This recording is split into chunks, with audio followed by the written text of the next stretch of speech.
बोलो 10-10 दोनों, राइट।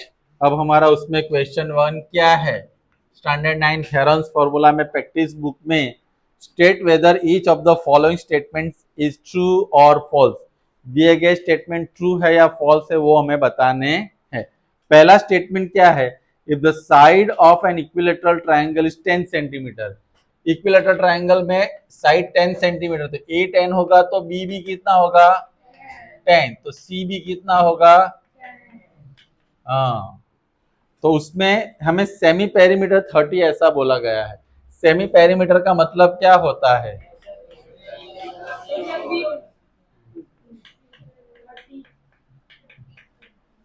ये 30/2 यानी कितना होगा 15, उन्होंने कितना बोला है 30, जो पॉसिबल, तो ये स्टेटमेंट हमारा कैसा है, फॉल्स है, राइट। नेक्स्ट स्टेटमेंट उसमें क्या है, N isosceles triangle. Isosceles triangle का मतलब होता है जिसमें दो साइड्स क्या होती है, the length of two equal side is 20, यानी एक साइड ए 20 है, बी भी कितनी है, then it semi perimeter is 20, तो उसका सेमी पेरीमीटर वो कितना है 20 है। तो आप इतना सोचो कि 20 + 20 + सी और 20, क्या इसका सेमी पेरीमीटर 20 आ सकता है। बेटा बाद में एडजस्ट कर लेना सब का, इधर ट्रेन में बैठा है ऐसे सब एडजस्ट कर रहा है, इधर देख ले, ये जरूरी है, अपनी ये ट्रेन नहीं जाएगी चली जा रही है। अब 20 + 20 कितना होता है 40, उसका हाफ कितना हुआ, यानी दो साइड का ये हाफ 20 हो गया। अभी तीसरी साइड तो हमें पता भी नहीं है, अगर वो ऐड करेंगे तो आंसर 20 से कुछ ना कुछ ज्यादा ही आने वाला, पक्का। तो यहाँ पे क्या हुआ, ये स्टेटमेंट कैसा है, फॉल्स है। क्यों फॉल्स है पता चला सबको, कि उन्होंने कितना बोला है, सेमी पेरीमीटर कितना आ रहा है 20, विच इज नॉट एटलीस्ट 21 या 22 या 23, ऐसा कुछ भी पॉसिबल हो सकता, 20 से ज्यादा 20 से कम possible.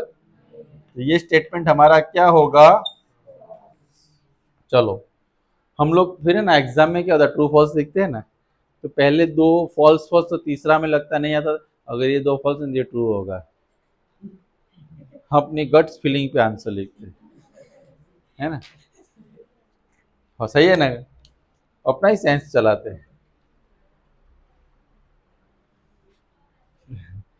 In triangle ABC angle B equal to 90, 90 जो होता है उसको 90 भी कहते हैं। चलो एंगल बी कितना है, ए बी कितना है 6, बीसी कितना है, देन सेमी पेरीमीटर इज 12। अब इसमें सेमी पेरीमीटर के लिए मुझे तीनों साइड पता होनी चाहिए, तो तीसरी साइड में कैसे ढूंढूंगा इसमें, वेरी नाइस, ये सुबह मुझे आंसर नहीं मिला था।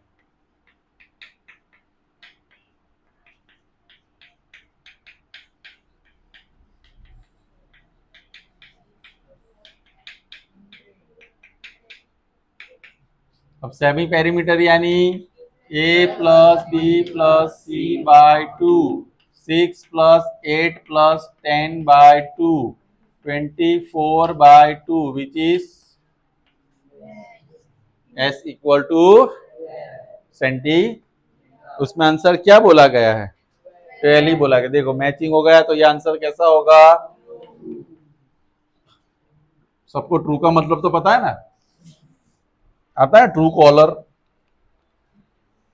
इन a square length of each side is 20। अब हमारे पास स्क्वायर है, क्या है स्क्वायर, उसको मैं नाम देता हूं ए बी सी डी, सब साइड्स की लेंथ कितनी है, तो उन्होंने पूछा कि उसका जो डायगोनल होगा वो 20√2 होगा, ट्रू और फॉल्स। तो उसके लिए मुझे क्या करना पड़ेगा, स्क्वायर के अंदर भी एक ट्राइंगल है, ये कौन सा ट्राइंगल है, कैसे पता चला राइट एंगल ट्राइंगल है, क्यों 90 डिग्री, स्क्वायर के अंदर सारे एंगल क्या होते हैं, this is perfect answer 90 degree, एक आंसर हुआ, स्क्वायर के अंदर सारे एंगल्स कैसे होते हैं।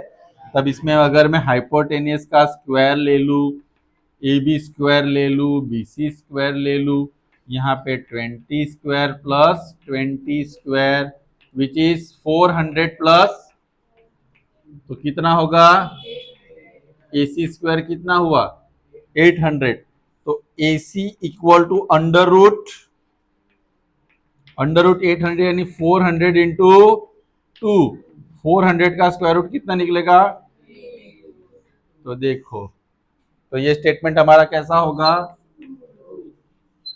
ट्रू, कैसा होगा। लेकिन अब आप लोग जब टेस्ट दोगे यहाँ पे तो सबका सॉल्यूशन के साथ लिखना पड़ेगा, इसमें यस नो ट्रू ऐसे नहीं चलेगा। अब के बाद सारी टेस्ट में तो आप लोगों को लॉजिक यूज करना है, सब लिख के दिखाना है। Clear everyone. 5th number, if each side of an equilateral triangle is double. ओहो, चलो तो एक काम करते हैं कि मैं आपको डायग्राम के थ्रू एक नंबर लेके दिखाता हूँ कि हमारे पास ऐसा मान लो कि इसका मेजरमेंट है 6, इसका मैं ले लेता हूँ डबल करना है, यानी कितना होना, चलो तो उन्होंने क्या बोला है, if each side of an equilateral triangle is double, the area of triangle is twice the area of original triangle, यानी ये जो एरिया है इससे डबल होगा, हाँ या ना। आपको दिख रहा है कि 6 है तो ये कितना हो जाएगा, तो डबल होगा, ऐसे नहीं होता है, इसमें हमें वैल्यू फाइंड करनी पड़ेगी। चलो इक्विलेटरल ट्राइंगल है, इसका फॉर्मूला हम क्या लेंगे, √3/4 ए स्क्वायर, राइट, √3/4 6 स्क्वायर, √3/4 36 9√3, चलो इसका आंसर मुझे मिल गया सेंटीमीटर में। अब इसमें भी √3/2 12 का स्क्वायर, ओ 4 वो डिस्काउंट ले लिया था, √3/4 140, तो ये क्या होगा 36 √3 सेंटीमीटर स्क्वायर। तो लो डबल नहीं, ये तो चौबल हो गया है, 9 4 जा तो 4 टाइम्स होता है। तो ऐसे नहीं मान लेना चाहिए कि लेंथ डबल होती है तो एरिया डबल, एरिया 4 टाइम हो गया। ये वैल्यू मैंने खुद ली है, तो प्रैक्टिस बुक में मत ढूंढना कहाँ पे। Clear everyone. अगर खाली इसी फॉर्मूला को यूज करना है तो देखो कैसे, ये मुझे पता है। अब मैं क्या करूंगा,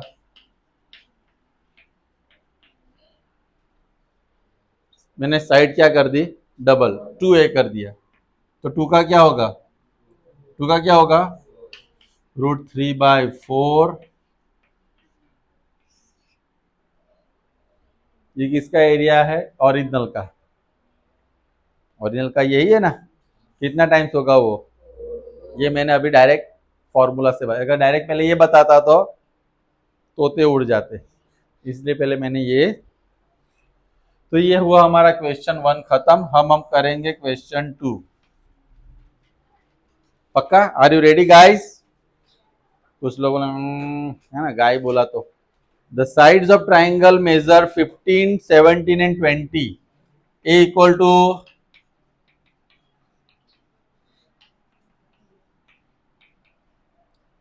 देन सेमी पेरीमीटर आपको आ जाएगा। सेमी पेरीमीटर कैसे ढूंढेंगे, एस इक्वल टू, पक्का, आगे बढ़ू, thank you. According to Heron's formula the area of triangle क्या होगा, सबसे डिफिकल्ट क्वेश्चन, बोलो हेरॉन्स फॉर्मूला का क्या होगा इसमें, s minus a, for equilateral triangle each of whose side is a, the length of any altitude of the triangle is, altitude √3/4 a² तो area का फॉर्मूला है, √3/2a क्या आएगा, √3/2a, इसमें क्या आएगा √3/2a, याद रहेगा सबको। नेक्स्ट कौन सा है हम लोग, if a b c are length of the 3 sides of triangle then semi perimeter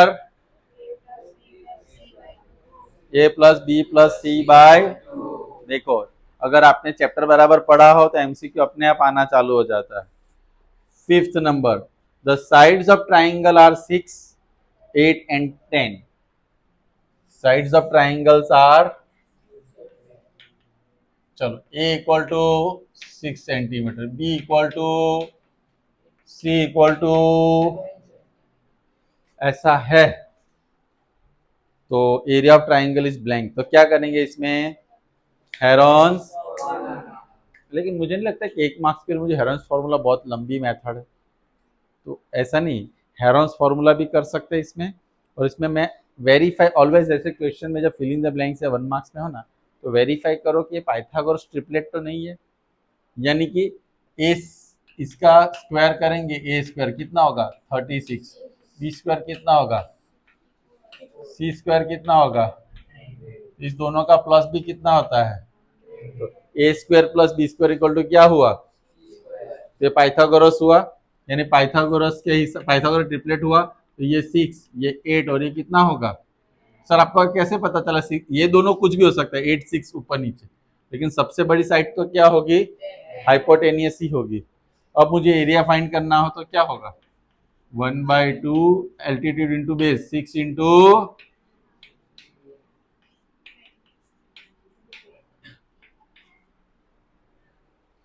तो ऐसे क्वेश्चन के अंदर हमें क्या करना चाहिए, पहले चेक करो कि पाइथागोरस ट्रिपलेट तो नहीं है। पाइथागोरस ट्रिपलेट का मतलब समझ में आया, ऐसी 3 साइड्स जिसमें 2 का स्क्वायर करने से थर्ड के स्क्वायर इक्वल आता है कि नहीं, अगर ना होता तो हेरॉन्स फॉर्मूला यूज कर लेते।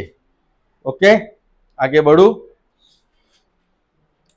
नेक्स्ट क्वेश्चन कौन सा है, 6th, according to Heron's formula the area of an equilateral triangle having each side a।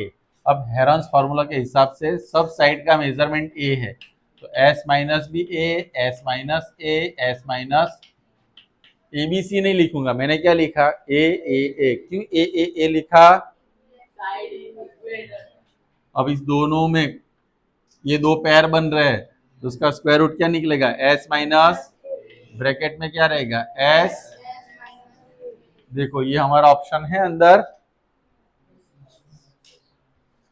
है ना, मजा आ रहा है। चलो नेक्स्ट 7th नंबर का क्वेश्चन देखो क्या बोला गया है, s minus a equal to 10, s minus b equal to 15, s minus c equal to 12, then s equal to what. तो मैं काम करूंगा,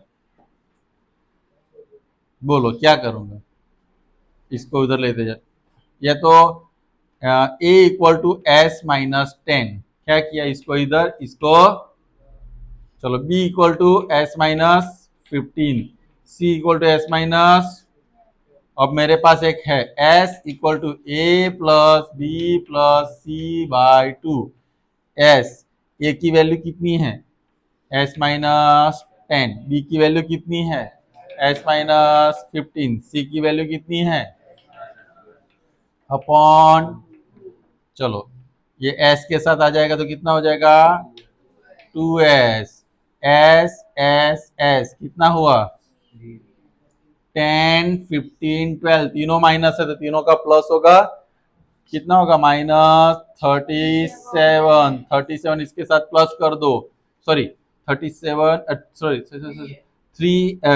37 को इधर और 2s को इधर ले लो, तो 37 equal to 3s plus minus 2, तो s इक्वल टू कितना आया 30, s की वैल्यू कितनी आ गई, राइट, लॉजिकल है थोड़ा। नेक्स्ट क्या है हमारा 8 नंबर का क्वेश्चन क्या है, the ratio of the measure of sides of triangle is 3